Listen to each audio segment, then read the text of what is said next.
Hey everybody, this is another edition of A Chapter a Day Keeps the Doctor Away. My name is Alan, otherwise known as Hisui, and I'm from ReverseThieves.com as well as the Speakeasy podcast. And this time I'm looking at Bleach, Chapter 562, The Villain Part 2. And I've made a very important discovery from this chapter, and that is Renji has Aphrodite A syndrome, which means as a hero he totally blows and can barely do anything.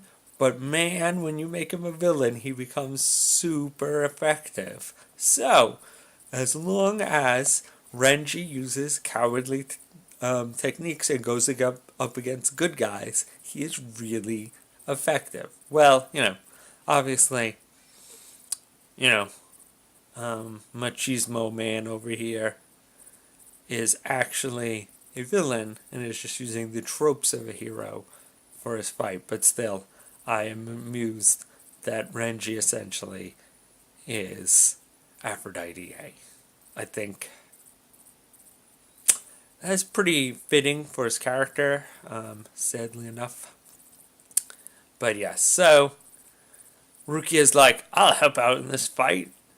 And Taide Kubo and Renji are both like, sorry, Rukia, you can't be effective. Run off with the injured people, including Rose, who has a huge hole in his stomach, but is somehow still okay.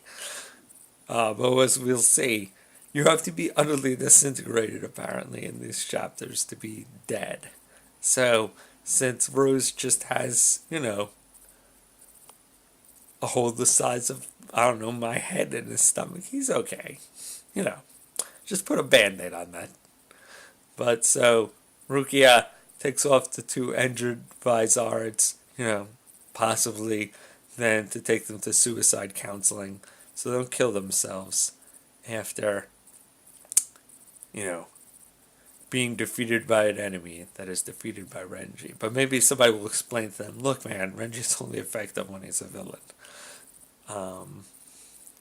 And yeah, so we have a little kind of comical interlude as Renji kind of makes a speech, and this masked fighter is all, what was that? Oh, I'm sorry, destroy my eardrums.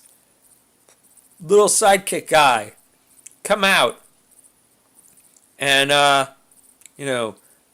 cheer me on. And apparently the little sidekick guy, as I mentioned, being chopped in half. It's really kind of not something that kills him, more something that's like, it's inconvenient. Without my legs, it's really harder for me to get around. So they have some exchanges. We see that powered up Renji actually can do something and just blocks his blows.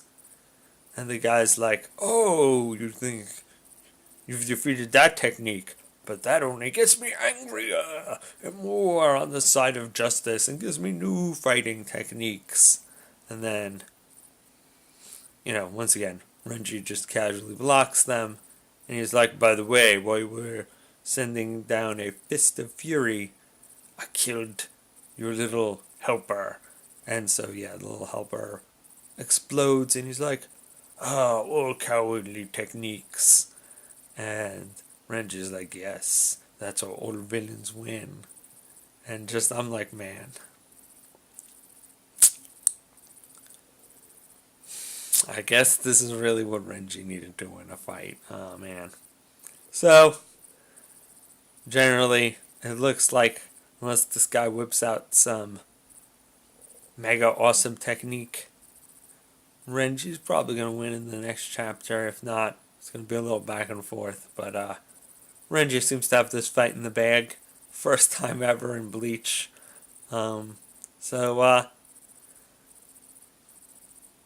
Yeah. Just go with that revelation about Renji. And I guess I'll see you guys next time.